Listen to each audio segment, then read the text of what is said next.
So the heat exchanger is a device that is used to transfer thermal energy between two or more fluids, between a solid surface and a fluid, or between a solid particulate and a fluid at different temperatures and in thermal contact. I gave you an example of the geyser or the coffee in a cup, which you need to cool down. So those two examples are very apt and can be related easily to what a heat exchanger would be.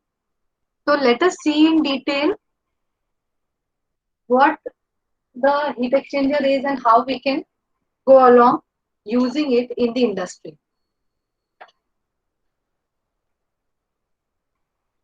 So benefits of heat exchanger: it increases the proficiency of the process, reduces maintenance, conserves energy, and is also going to give us employee safety. Now we just saw the two equations which were governing heat transfer. There only one equation. The other was just rearrangement of the equation. So the Fourier's law governs what factors will affect heat transfer. So here you can see type of material,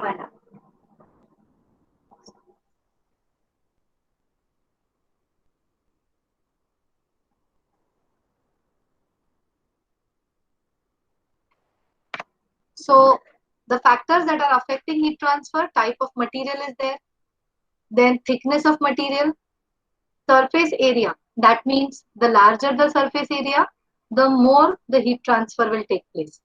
Then the type of service, that is either it is liquid, gaseous or vapor.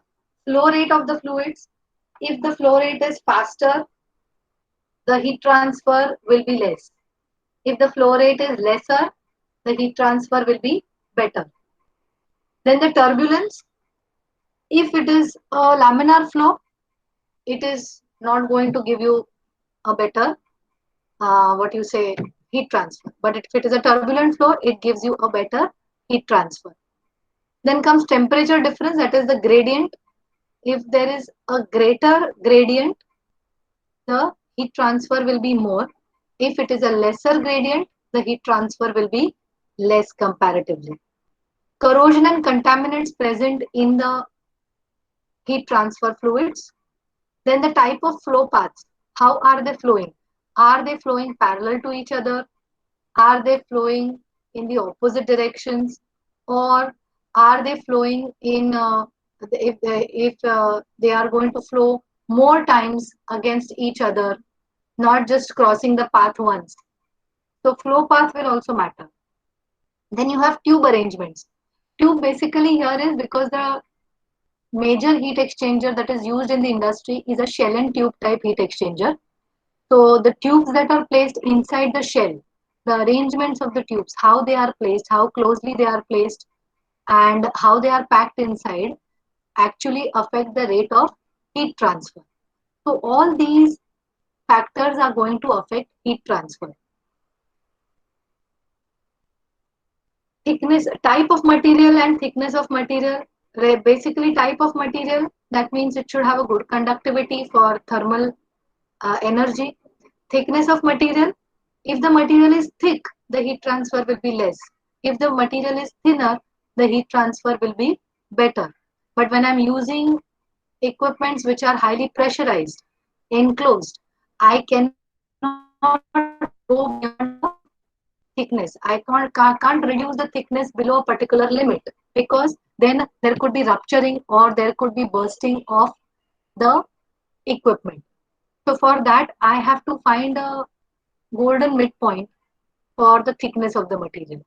Then the surface area, that means how much large area can I cover for the heat transfer. Type of service and flow rate, all of these I think you all can easily understand. If you are not able to understand any of these factors, that how they are going to affect, please put in the chat box.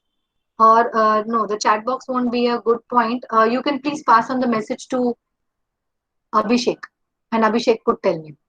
I'll wait for a second.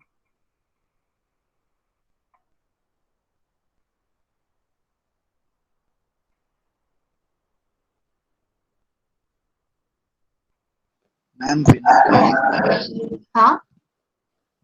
Pinaka है Sankush Kori Pinak, from then you can turn Third on your side. mic. Pinak, you can turn on your mic.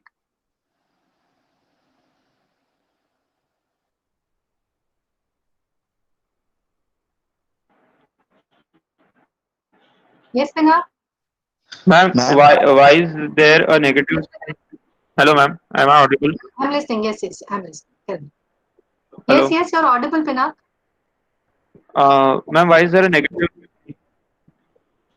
negative sign in the equation in the slide 3, The negative the heat sign. equation?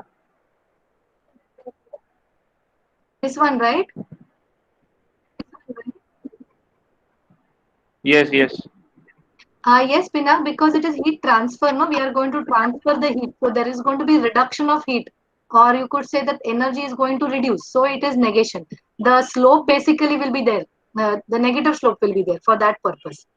If you observe the temperature uh, Okay. line, it will basically have a negative slope. Because of that, it is negative.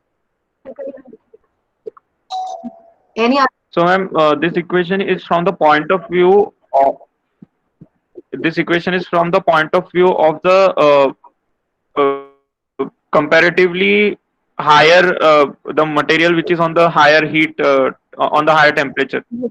Yes, yes, because usually heat transfer is considered from a higher temperature to a lower temperature, always. Heat will be transferred from a higher temperature material to a lower Okay. temperature. So if we consider Yes. if we consider heat gain for a certain material, Hmm. like if we are removing ice from the freezer, so the ice will be gaining heat to convert itself into a liquid. Yes. So at that time, the negatives in this equation there will be no negative sign, right? Yeah, but usually it is not considered from that point because it is always if you place two things at a time at a place, like you have a hot and a cold uh, object placed next to each other, automatically what happens is the hotter material starts cooling and the cooler material starts heating up. So you have to have a generalization. Okay. You can't always, because you can't keep when you are solving equations or when you're explaining to someone, you can't always keep switching between I'm talking about the cooler liquid or I'm talking about the hotter liquid. So you usually don't talk in terms of heat gain, you always talk in terms of loss of heat. Yes. Okay. Okay. Yeah. Okay, ma'am. Anyone else has a query, Abhishek? Okay, ma'am. Yes. Thank you. no ma'am. Okay. So these points are all clear. Here, in this case, if you observe this particular point, flow rate of the fluids. Now, this flow rate of the fluids you can understand by the operation of the geyser that you have at your home. If it is that it's a rainy season right now, or if it's a winter season and you need a hotter water, you have to make sure that the tap is opened to a very small amount and there is little flow of water trickling through the tap. If I increase the flow of the tap water, automatically my water that comes out from the geyser is going to be very no, very much to the normal atmospheric temperature. If I need the water to be much hotter, I need to reduce the flow of the tap. The moment I start reducing the flow of the tap, then I start getting more hotter water. So this flow rate, when I'm saying lesser is better, it means that when there is less, the flow rate is less, automatically the amount of heat transfer will be more. So what we are trying to achieve, that is heat transfer is what we are trying to achieve, will be better in a situation when the flow rate is less. Even turbulence, if I create turbulence every time, because if I consider say a glass of water is there.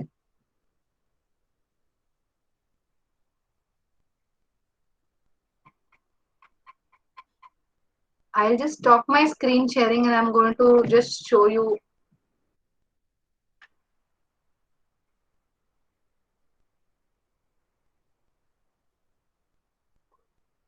All of you can see this. This in my hand is a simple stainless steel glass. Now, if I pour hot water in the stainless steel glass and I just leave it in the atmosphere, it will slowly and steadily start cooling down. The moment I want it to be cooled more, what I do is I place this glass into, say, a bigger vessel having cold water. Now, this is the external surface that is going to be in contact with the cold water in the bigger vessel. When the heat transfer starts taking place, that time the gradient, the temperature gradient between this glass and the cold water is very high.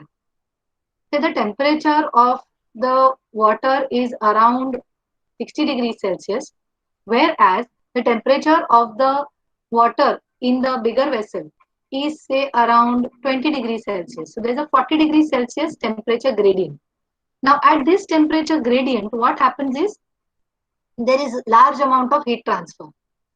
But since the water inside the bigger vessel is steady, is not moving, okay, the layers of water which are closer to this surface will exchange the heat.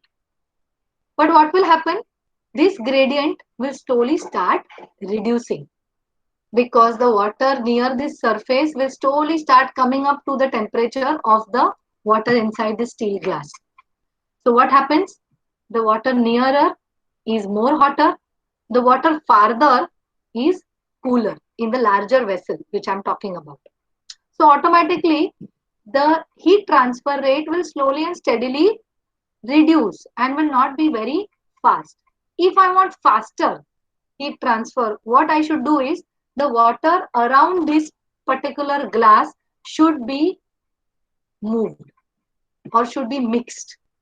The moment I start providing turbulence to it, I start shifting the water, I start shifting the water.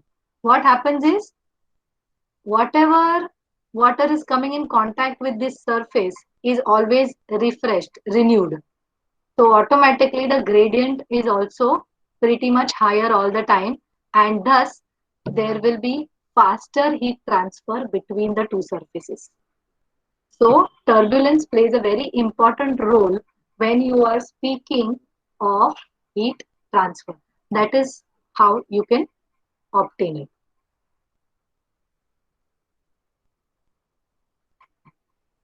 Let's get back to our presentation.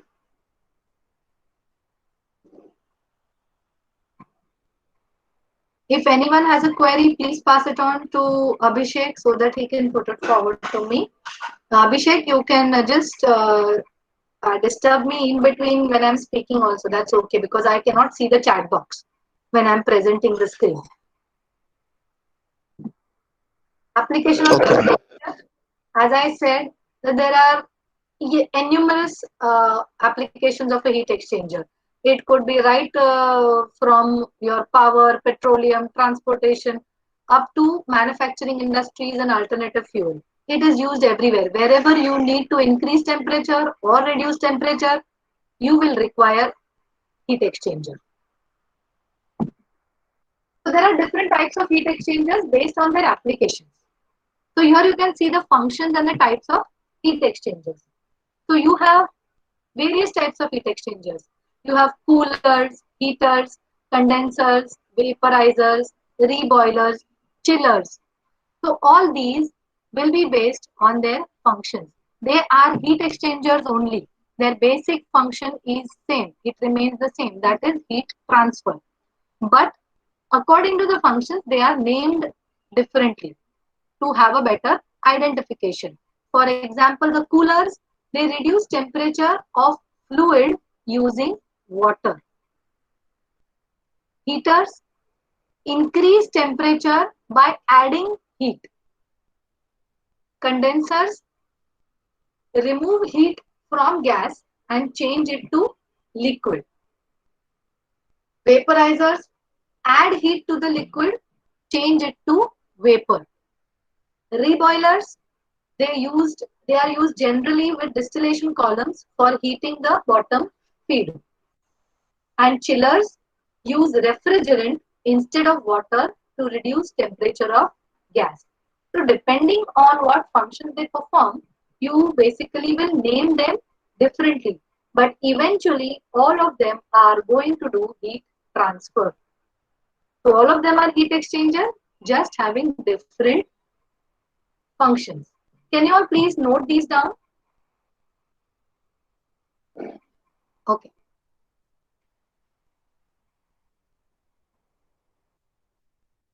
So classification. Classification of heat exchangers will be based on their construction, flow arrangements, transfer process, number of fluids used, surface compactness, and heat transfer mechanisms.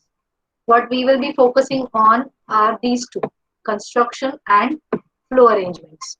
We have to see the classification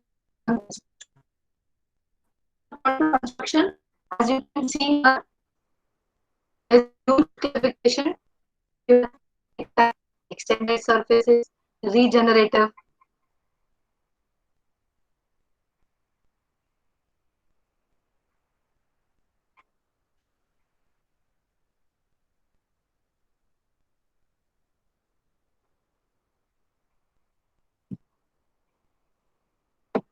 So when I'm saying tubular, that means is the basic. So plate type heat exchanger is similar to your radiators, which you used in which are used in our cars. Then you have extended surfaces and the regenerative type. So extended surfaces are where you are providing a fin to it and surface so that there is more amount of heat exchange that would take place. The next classification is according to the flow arrangements.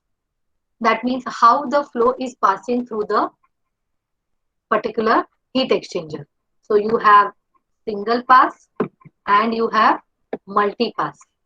That means the fluids will either cross each other once or they will cross each other multiple times.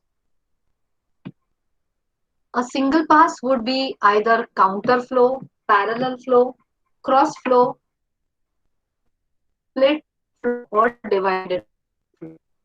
Multi-pass would be extended surface, tube type, and if see the names are repeated in both situations, but depending on their classification, means either based on the construction or based on the flow arrangements, they will be put under various heads. The classification will be more clear when we actually see the construction of a heat exchanger. Now we have, based on the type of flow, we have counter current, co-current, and mixed flow. So what is counter current? Counter current is nothing but anti-parallel.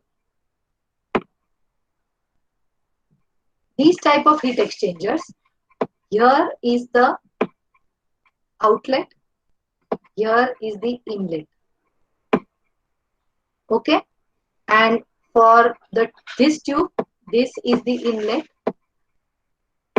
and this is the outlet. So counter current is nothing but anti-parallel. That means the two flows, the two liquids will be flowing in opposite directions to each other. As you can see in this diagram, the inlets and the outlets will be opposite. That means if I'm considering this outer fluid as fluid 1, then the fluid 1 will have the inlet at this particular point, and the exit of the second fluid will be at that point. That means exit and entry of the fluids are next to each other of the opposite fluids. This one is going to give you the best type of heat transfer. The reason being, if you observe the graph here, okay, now in this graph, you have TCA, THB, TCB and THA. TH and TC are basically temperatures of the cold and the hot fluids, and A and B are the entrance.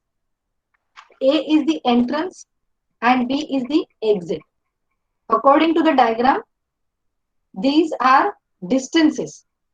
So your cold fluid is entering at this point and your hot fluid is exiting at this point. Now the temperature difference at this point will be the largest.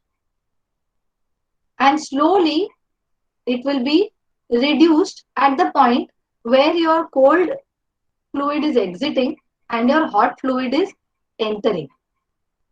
Because there is good heat transfer that takes place throughout this particular area. Okay. Now, because of the good temperature gradient throughout the heat exchanger, this particular type will give you the best results of heat exchange. So, the counter current type flow is preferred in the industry where you require an efficient heat transfer to take place. The next one is co-current or parallel flow.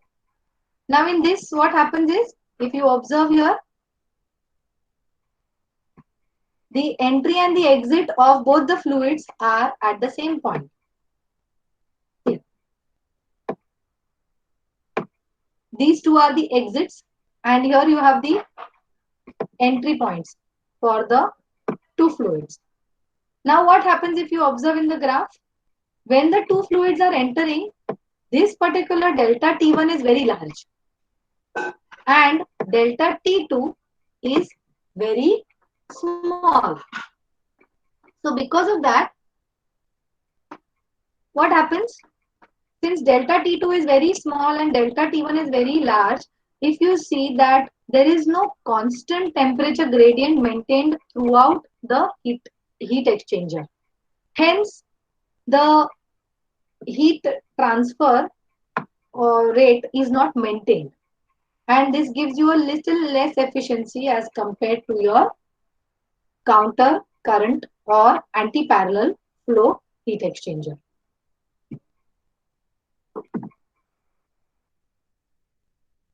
The next one is cross flow. In this, what happens? One liquid will flow through these tubes here, whereas the other liquid will flow across these tubes or over these tubes. And because of this kind of an arrangement, there is very quick heat transfer. It also provides turbulence along with a cross-sectional flow, hence giving you faster heat transfer rates. So this is just the example shown that this is 70 degrees Fahrenheit. This becomes 78 degrees Fahrenheit. This is 90 degrees Fahrenheit reducing to 82 degrees Fahrenheit. The same thing is depicted here in the graph.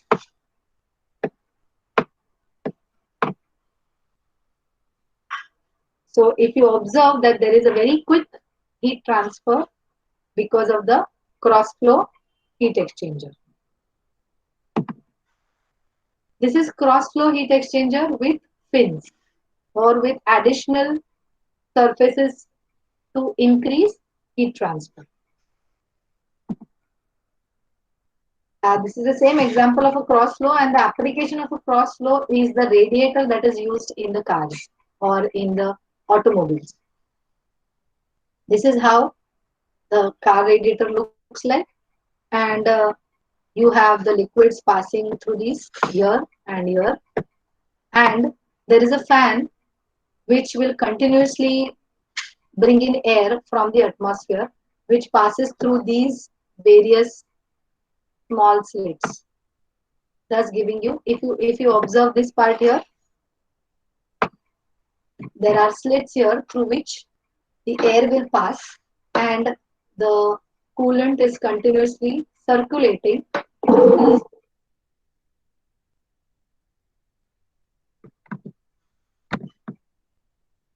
I'm getting a request again from this Sandeep Maheshwari. Ma'am कोई पता नहीं camera किसका on है बच्चों, camera off रखो. I can see someone's camera. Dheeraj, Dheeraj, please turn off your camera.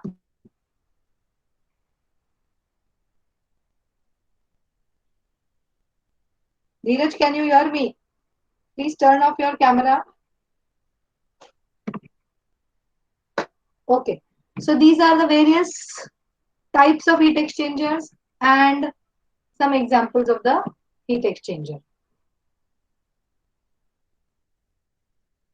The major type of heat exchangers that we will be studying is double pipe, shell and tube, and the plate heat exchanger. So if you see the construction, this is a double pipe heat exchanger. The simplest and the very first formed heat exchanger, if you could say, because it is simply one pipe in another. There is an outer pipe which carries one fluid. There is an inner pipe which would carry another fluid.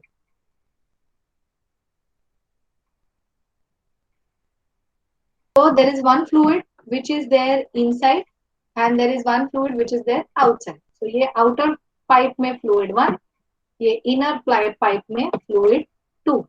You could use both counter current or co-current flows in this situation.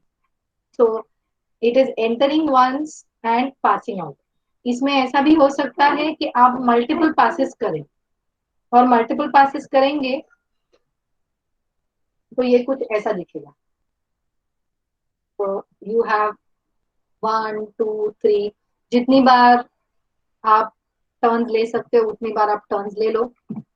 ये आखिर में कुछ ऐसा दिखेगा. Double pipe heat exchanger. These are used in the industry, but they have a few limitations. They are the most simplest, so they are easy to construct and easy to maintain also. But what happens is, if you observe this part here,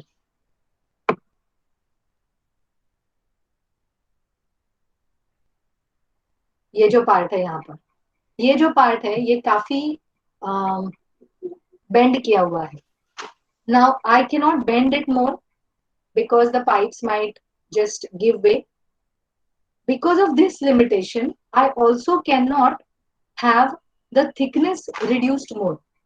If I reduce the thickness more, at this point again, the pipes could break or they could just rupture. I cannot keep the thickness larger also because I won't be able to bend them properly. So because of this small limitation, I can use it for low pressure applications and their applications become then limited because of this one particular drawback that every time the pipe has to be bent. Secondly, if this pipe is not covered using a thermal insulator, there will be heat exchange from this metal surface to the atmosphere, which may not be desirable. So I had a figure, but just now I don't think I am having it with me, wherein we can see that these pipes are insulated. And so they can actually help you or they avoid any heat transfer directly to the atmosphere. So a double pipe heat exchanger is the simplest one in construction, still widely used in industries, but the applications become limited due to the limitations which I have just explained. The next one is a shell and tube type. Ma'am, Yes. this flow pipe, it comes in which arrangement, single pass or multi pass? Because it is not there in the flow chart that you provided It will, for the classification. yes. See, double pipe is there here in construction. If you observe, it's here. Can you see tubular? Yes, Okay, in yes, it is construction. there in the construction.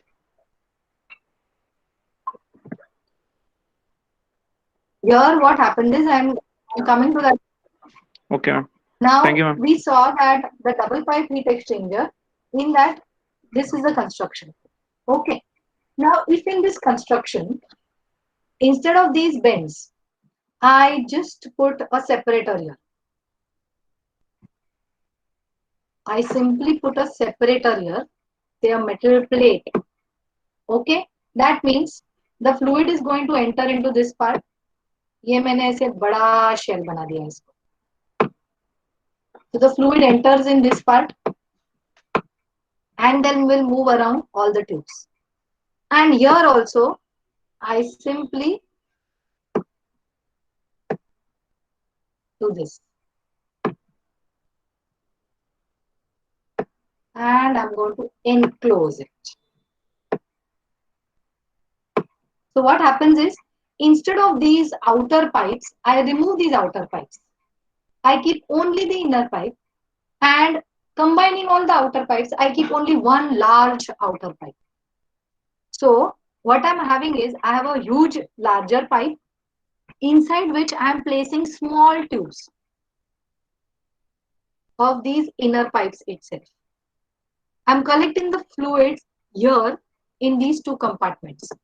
This one here and this one here for the tubes.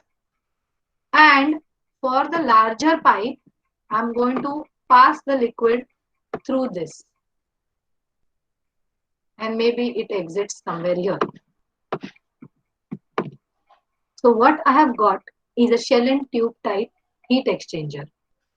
It is an advanced version of the double pipe heat exchanger itself, so that some of or most of the disadvantages or limitations of the double pipe heat exchanger are removed. So if you observe this here, this is a shell and tube type heat exchanger. So I would just like to show you this colorful diagram in which the construction is more better. So in this you can see that this is the outer shell. This one here is the tube outlet. This is the shell inlet. These are something called as the baffles. Baffles are nothing but plates which are introduced in between to create more turbulence for the flow, and thus increasing the path of the flow also. So what is happening here? The tube fluid is coming here. This is called a tube head. It goes inside the tube, travels through the tube, and comes out from here. Meanwhile, the shell liquid will come here. It will pass over all these tubes, and then it will move down to the shell outlet. So all of these are shell and tube type heat exchangers. Now in this shell and tube type heat exchanger,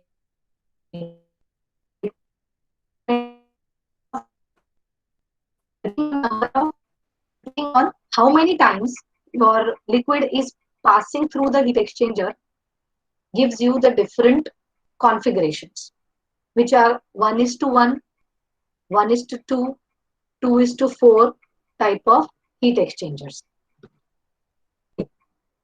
If you observe this diagram or this diagram, in both the diagrams, how many times is the shell or is the tube fluid passing through the heat exchanger? If you try to count, this is the tube inlet. The fluid is passing once and leaving. This is the shell inlet. The liquid is passing once through the heat exchanger and leaving. Hence, it is called the 1:1 heat exchanger.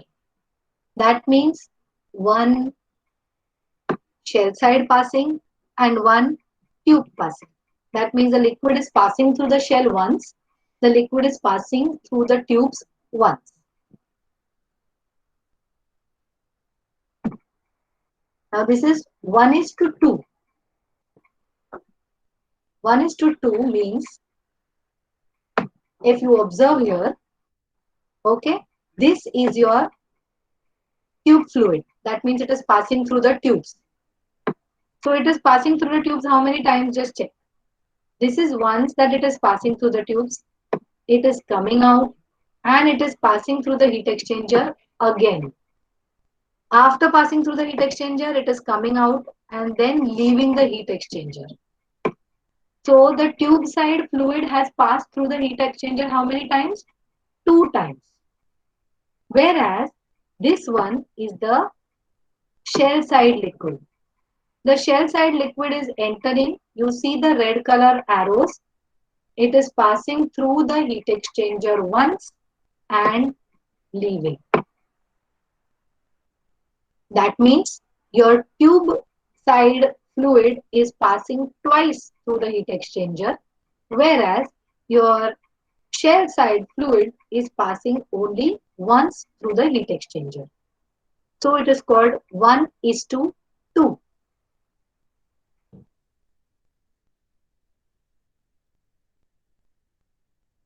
The next is 2:4. Now how is 2:4? 2 shell side passing and 4 tube side passing. Let's count. If I consider the shell type fluid, this is where the shell fluid is entering. And how is it going to move across?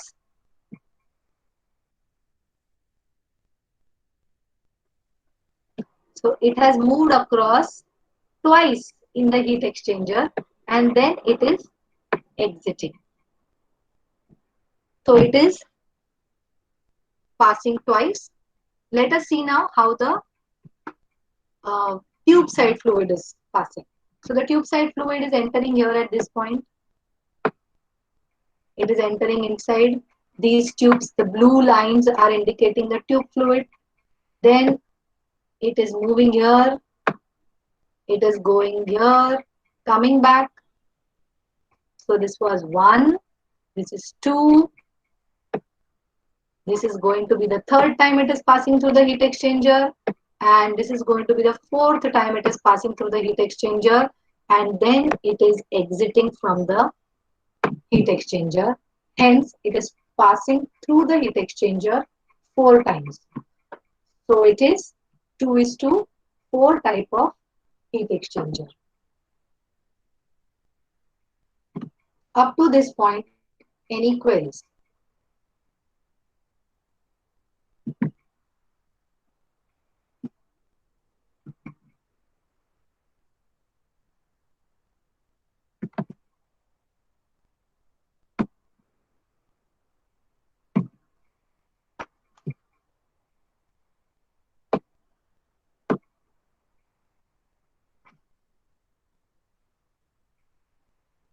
I hope the working of the heat exchangers is clear. 1:1, 1:2, 2:4. In your exams, you could be asked to draw the diagram for this type of heat exchangers. They could just ask, tell me 1:1, tell me 1:2, tell me 2:4, and any one of that would need it to be provided.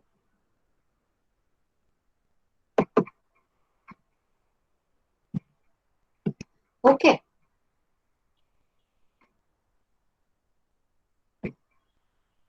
Fine.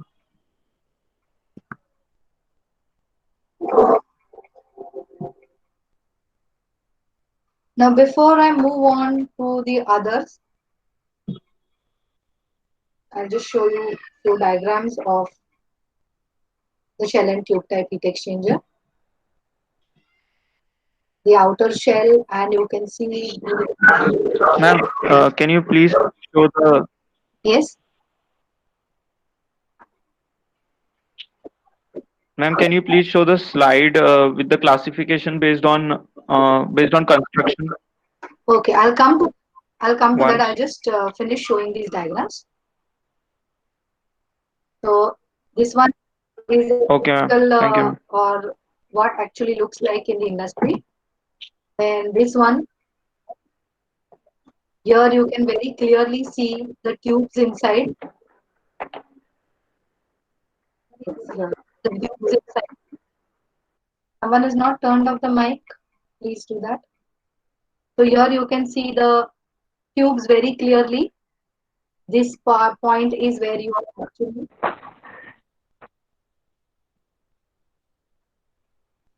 These are the tubes.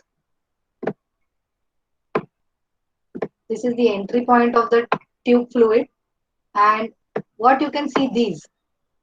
are called the baffles, which actually create turbulence inside the shell and tube type heat exchanger.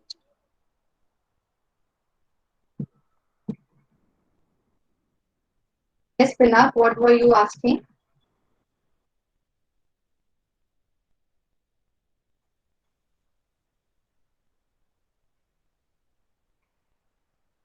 Pinak?